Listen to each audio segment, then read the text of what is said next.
On parle de Dieu avec beaucoup de plaisanterie. Dans le livre de Nombres 23, 19, il dit, Dieu n'est point un homme pour mentir, ni le fils d'un homme pour se repentir. Ce qu'il a dit, ne le fera-t-il pas? Ce qu'il a déclaré, ne l'exécutera-t-il pas? Ton Dieu est le créateur. Et c'est pour ça qu'il dit qu'il confond les sages et les intelligents. C'est pour ta situation, c'est rien.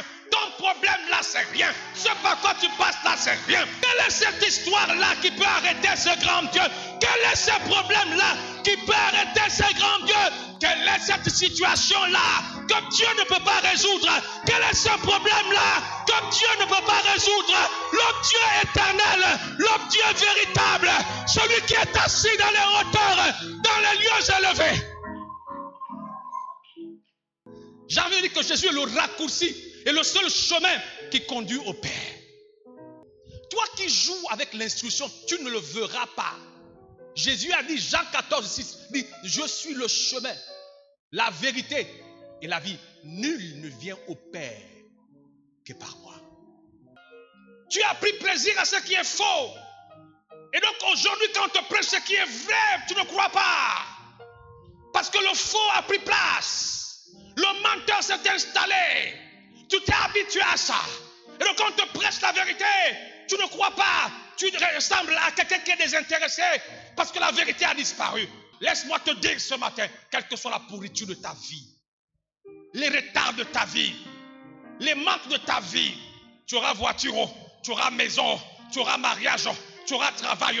Quel que soit ce par quoi tu passes que tu n'as pas que les autres ont, je te dis, tu ne mourras pas comme un clandestin. Tu ne partiras pas comme ça. Il y a des choses qui doivent s'accomplir dans ta vie avant que tu ne partes. Parce que Dieu veille sur sa parole. Il ne t'a pas envoyé pour admirer les autres. Il ne t'a pas suscité pour être admirateur des autres. Tu n'as pas été créé pour raconter l'histoire des autres. Il y a bien des gens qui doivent aussi raconter ton histoire. Il y a des gens que Dieu garde, qui doivent dire qu'ils avaient vu que tu n'étais rien. Tu n'avais rien, mais quelque chose s'est passé. Je le déclare sur ta vie. Je parle aux gens qui disent, mais Dieu, tu m'as oublié. Je parle aux gens qui disent, mais Seigneur, à quand ça? Ça vient quand? Je dis, tu ne finiras pas piéton. Je dis, tu n'es pas locataire. Je dis, ça va venir. Dieu dit, ça va se faire. Il n'a pas perdu temps. À 90 ans, Sarah a conçu.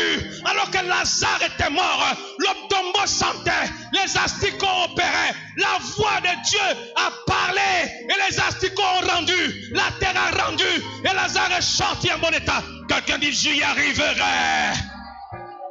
On a dit que toi, maladie incurable, on s'en fout. On s'en fout de toi. Virus, on s'en fout de toi. Microbe, on s'en fout de toi. Cancer, kyste, là où les hommes disent que c'est fini, c'est là où commence sa puissance.